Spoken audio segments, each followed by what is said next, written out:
వికారాబాద్ జిల్లా కేంద్రంలో బీఆర్ఎస్ నాయకులు సమావేశం నిర్వహించారు. కాంగ్రెస్ బీజేపీ రెండు పార్టీలు ఒకటేనని గులాబీ నేతలు ఆరోపించారు. కమిషన్ ఇస్తేనే కాంగ్రెస్ లో అభివృద్ధి పనులు జరుగుతాయని మండిపడ్డారు. కాంగ్రెస్ పార్టీపై ప్రజలు తిరగబడే రోజులు దగ్గరలోనే ఉన్నాయని వారు హెచ్చరించారు. సీఎం రేవంత్ రెడ్డి కేవలం కొడంగల్ మాత్రమేనని విమర్శించారు. వికారాబాద్ అభివృద్ధికి వచ్చే నిధులన్నీ కొడంగల్ కు వెళ్తున్నాయని బీఆర్ఎస్ నేతలు ఆరోపించారు. 2 ఏళ్లలో వికారాబాద్ కు స్పీకర్ గడ్డం ప్రసాద్ ఏం చేశారో చెప్పాలని డిమాండ్ చేశారు. వికారాబాద్లో ఉన్న సీనియర్ నాయకులు కానీ చాలామంది మాట్లాడుతూ ఆనంద్ సార్ కొత్తగా ఎమ్మెల్యే అయ్యిండు, వికారాబాద్ని అభివృద్ధి చేయలేకపోతుందని చెప్పి మాట్లాడిన మాటలు మనం అందరం కూడా గత 2 సంవత్సరాల క్రితం చూసినాం.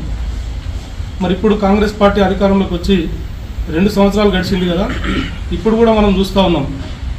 చాలామందికి ఒక విషయం గుర్తు చేస్తూ ఉన్నాను నేను. ఈ మాట్లాడిన గతంలో ప్రతిపక్షంలో మాట్లాడినటువంటి సీనియర్ నాయకులందరికీ కూడా వికారాబాద్ అధికార పక్షంలో ఉన్న నాయకులందరికీ కూడా నేను ఒక విజ్ఞప్తి చేస్తూ ఉన్నాను.